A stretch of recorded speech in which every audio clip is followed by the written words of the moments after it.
Assalamualaikum warahmatullahi wabarakatuh. Selamat pagi, siang, sore dan malam. Salam Rahayu, Sagung Dumadi. Salam Trisula Weda. Sampurasun. Terima kasih teman-teman yang masih tetap setia di Indigo Online TV. Dan selamat datang para subscriber baru. Bismillahirrohmanirrohim. Yang bernama Satria Piningit itu tidak akan mau untuk berbuat memalukan. Dia akan merasa malu jika telah berbuat kesalahan. Yang pasti, Satria Piningit itu selalu berani mengakui kesalahannya. Satria Piningit itu seperti buku, kadang menipu kita dengan sampulnya. Dia ada di sekitar kita dengan topeng yang dikenakannya. Bisa jadi sang Satria Piningit adalah orang yang biasa Anda temui tiap hari. Entah itu di jalan, kantor atau tempat Anda bekerja. Bisa jadi dia adalah atasan, atau mungkin juga dia adalah bawahan dan anak buah Anda. Atau mungkin dia adalah kawan di medsos Anda yang paling Anda benci. Satria Piningit itu ibarat sebuah buku, kadang ada yang isinya membuat kita semua kagum dengan tulisan, kata-kata ataupun covernya yang menarik. Tapi tak sedikit yang merasa telah tertipu, karena menjadi korban Satria Piningit palsu dan yang mengaku-ngaku sebagai sang Satria Piningit asli. Apalagi kalau bukan tentang harta amanah. Tentu saja faktor harta dan ekonomi yang menjadi manusia gelap mata, menghalalkan segala cara. Termasuk salah satunya merusak nama baik sang Satria Piningit asli. Kalau Anda terlalu berharap pada manusia, maka jangan lupa sisakan satu lembar atau ruangan untuk kecewa. Kaya yang sebenarnya, ialah ketika seseorang hanya bergantung pada Tuhannya saja, walaupun dia tak berharta. Tetapi tatkala seseorang banyak harta, namun dia bergantung kepada selain Tuhannya, maka hakikatnya dia miskin, lagi tercela. Apalagi dia tidak mau menyembah dan mengakui, dan bersyukur pada Tuhannya. Pastilah azab akan mengintainya.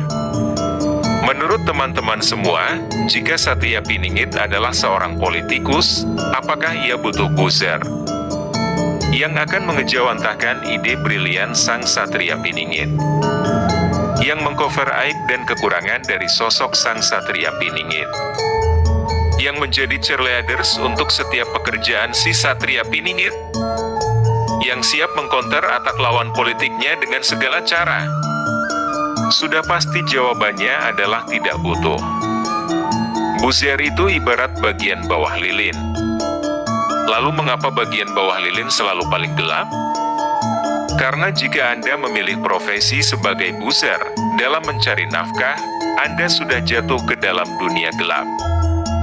Seperti halnya filosofi lilin. Anda nampak terang, tetapi menggelapkan kebenaran. Menghalalkan gibah, menyuburkan hoaks, dan menyebarkan fitnah.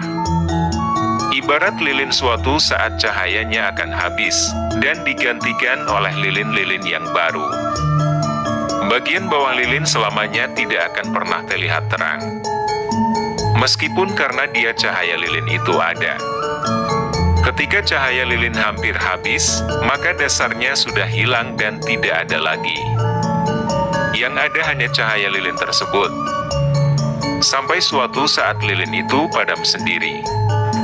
Karena waktu menyalanya yang sudah habis. Hati-hatilah. Tiap ucapan, tiap tulisan itu ada masanya, semuanya akan diminta pertanggungjawaban. Bukankah telah dijelaskan, barang siapa beriman kepada Allah dan hari akhir, hendaknya berkata yang baik, atau, jika tidak sanggup, diamlah. Seandainya sang Satria Piningit memiliki doa yang mustajab, pasti dia akan tujukan doa tersebut pada para pemimpinnya. Sang pujangga, Fudail bin Iyad, dalam salah satu karyanya, Jika kita menghendaki pemimpin yang baik, mulailah dengan bersungguh-sungguh dalam berdoa, meminta agar Tuhan Yang Maha Esa memberikan kebaikan kepada para pemimpin kita.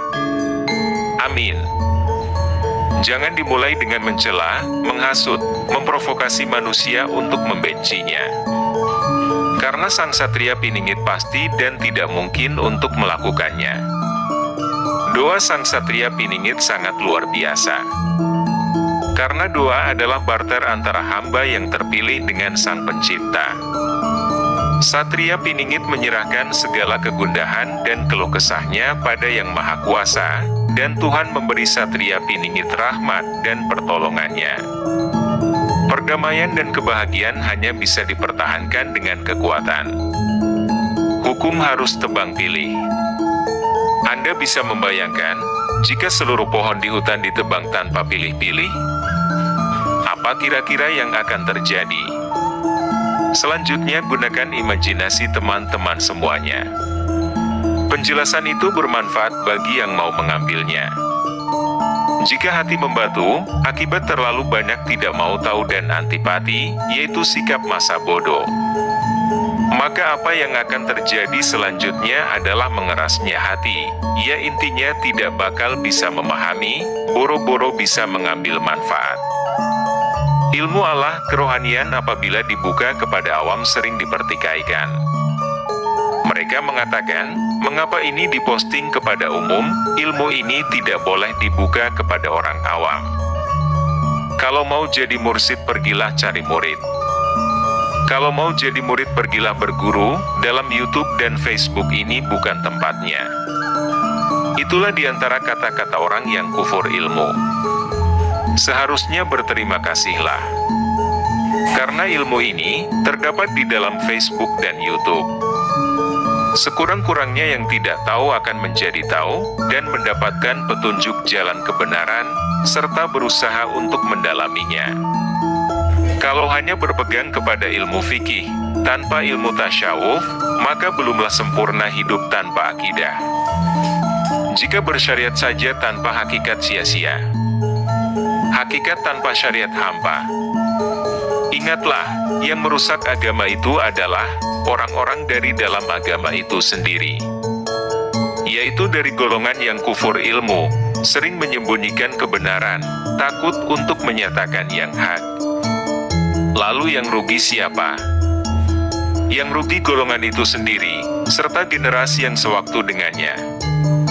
Apabila ilmu disembunyikan, dan mereka yang tahu sudah tiada, maka hilanglah satu khazanah yang berharga, yang tinggal hanyalah golongan yang buta. Maka suatu ketika nanti, Allah jatuhkan bala, dan hancurlah mereka. Tugas tiap manusia adalah berdakwah bersikap hanya tablik, yaitu menyampaikan, walau itu pahit terpaksa harus ditelan. Kejujuran adalah musuhnya kemunafikan, kebohongan dunia. Apa itu kejujuran? Kejujuran adalah kewajiban umat manusia di muka bumi ini untuk mentaati kebenaran dalam kesabaran adalah buah dari kejujuran. Sebab manusia hidup tanpa mengenal arti dari sebuah kejujuran, bahkan sampai mengingkari arti nilai dari kejujuran, itu adalah golongan kaum munafikun. Seperti yang sudah tercantum dalam surah Al-Munafikun ayat 9-11. Apa itu kebohongan? Kebohongan adalah selalu berkata dusta dalam segala hal dan tidak mengatakan yang sebenarnya. Yang paling menakutkan dari kebohongan itu adalah membohongi diri sendiri. Mengingkari semua perbuatan dan ucapan demi mencari pembenaran dalam kebenaran. Sementara sang pembohong tidak mau mengakui kebohongannya itu sendiri, demi menjaga dirinya dari kebohongan yang telah dia lakukan. Maka itulah kebohongan dalam diri bukan jalan. Itu hanya akan menunda kehancuran diri sang pembohong, dan itulah kemunafikan yang nyata. Kejujuran adalah musuh yang nyata oleh dunia dan kebohongan. Maka turunlah surah Al-Munafikun ayat 9-11. Ayyuhallazina amanu la tulhikum amwalukum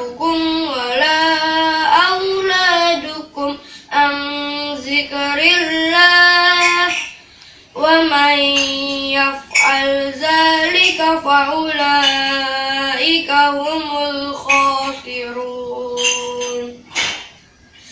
وأنفقوا مما رزقناكم من قبل أن يأتي أحدكم الموت فيقول رب لولا أخرتني إلى أجل قريب فأصدق وأكن من الصالحين ولن يؤخر الله نفسا إذا جاء أجلها والله خبير بما تعملون. Lantunan surat Al-Munafikun ayat 9-11 ini memberikan pelajaran bagi kita yang masih hidup di dunia ini. Berikut ini artinya. Ayat 9, janganlah kebanggaan akan harta dan anak-anak kita melalaikan kita untuk mengingat Allah. Sesungguhnya harta dan anak-anak kita adalah cobaan bagi kita. Ayat 10, perbanyak infak dan sedekah, serta berbuat kebaikan. Karena orang-orang yang sudah meninggal, jika dikembalikan ke dunia mereka hanya ingin bersedekah dan beramal soleh. Ayat 11, jika kematian sudah datang, maka Allah tidak akan menundanya. Semoga Allah senantiasa meringankan kita untuk selalu berbuat kebaikan. Wallahu a'lam bishawab. Qori Muhammad Royan Al-Firdaus. Setinggi apapun ilmu agama, adab dan sopan santun manusia, tetapi tanpa dilandasi oleh arti dari nilai sebuah kejujuran, maka mereka termasuk golongan manusia yang fasik dan hati mereka telah dikunci, sehingga mereka hidup dalam keadaan merugi. Kata Sayyidina Ali bin Abu Thalib, manusia yang hidup dalam kebohongan adalah manusia yang bodoh, yang berada di ambang kehancuran dan kebinasaan. Manusia yang beragama harus cerdas, sebab para pendahulu kita adalah orang-orang yang cerdas. Berpegang teguh pada kejujuran juga baluti kebenaran yang hakiki. Wahai tubuh, ingatlah selalu akan Dia di dalam tubuh ini. Salam satu hati. Cukup sekian video saya kali ini, semoga bermanfaat dan menambah pengetahuan kita semua. Amin. Saya pamit mohon diri. Assalamualaikum warahmatullahi wabarakatuh. Selamat pagi, siang, sore dan malam. Salam Rahayu, Sagung, Dumadi. Salam Trisula Weda. Sampurasun.